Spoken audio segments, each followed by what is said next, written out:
Ghost Train.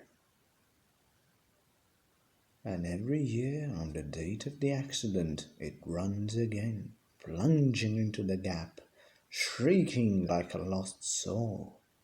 Percy, what are you talking about? The ghost train. Driver saw it last night. Where? Asked Thomas and Toby together. He didn't say, but it must have been on our line. He says ghost trains run as a warning to others. Oh, he went on, it makes my wheels wobble to think of it. Pooh, said Thomas. You're just a silly little engine, Percy. I'm not scared. Thomas didn't believe in your ghost, said Percy next morning. His driver laughed. Neither do I. It was a pretend ghost on television. Percy was disappointed, but he was too busy all day with his stone trucks to think about ghosts. That evening he came back light-engined from the harbour. He liked running at night. He coasted along without effort, the rails humming cheerfully under his wheels, and signal lights changing to green at his approach. He always knew just where he was, even in the dark. Crow's Farm crossing, he chanted happily. We shan't be long now. Sam had forgotten that Mr. Crow wanted a load of lime taken to 40-acre field. When he remembered it was nearly dark, he drove in a hurry, bumped over the crossing, and sank its cart's front wheels in mud at the field gate. The horse tried hard, but couldn't move it. The cart's tail still fouled the railway. Sam gave it up. He unharnessed his horse and rode back to the farm for help. There's still time, he told himself. The next train isn't due for an hour.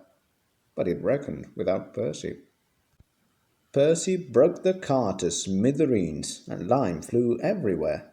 They found no one at the crossing, so went on to the nearest signal box. "Hello," said the signalman. "What have you done to Percy? He's white all over." Percy's driver explained. "I'll see to it," said the signalman. "But you'd better clean Percy, or people will think he's a ghost." Percy chuckled. "Do let's pretend I'm a ghost and scare Thomas. That'll teach him to say I'm a silly little engine." On their way they met Toby, who promised to help. Thomas was being oiled up for his evening train when Toby hurried in, saying, "Percy's had an accident." "Poor engine," said Thomas. "Botheration! That means I'll be late." "They've cleared the line for you," Toby went on, "but there's something worse." "Out with it, Toby," Thomas interrupted. "I can't wait all evening." "I've just seen something," said Toby in a shaky voice. "It looked like Percy's ghost. It said it was coming here to warn us." "Pooh, who cares? Don't be frightened, Toby. I'll take care of you." Percy approached the shed quietly and glided through it. "Beep, beep, beep, beep, beep, beep," he shrieked. As had been arranged, Toby's driver and fireman quickly shut the doors. "Let me in, let me in," said Percy in a spooky voice. "No, no," answered Toby, "not by the smoke of my chimney, chim. I'll chuff and I'll puff and I'll break your door in."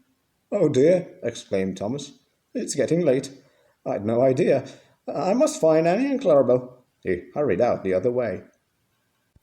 Percy was none the worse for his adventure. It was soon cleaned, but Thomas never returned. Next morning, Toby asked him where he'd been. "Ah, well," said Thomas, "I knew you'd be sad about Percy, and, I didn't like to, intrude. I slept in the goods shed, and... Oh," he went on hurriedly, "sorry, can't stop. Got to see a coach about a train." And he shot off like a jackrabbit. Percy rolled up alongside. "Well, well, well," he exclaimed. "What do you know about that?" "Anyone would think," chuckled Toby, "that our Thomas had just seen a ghost."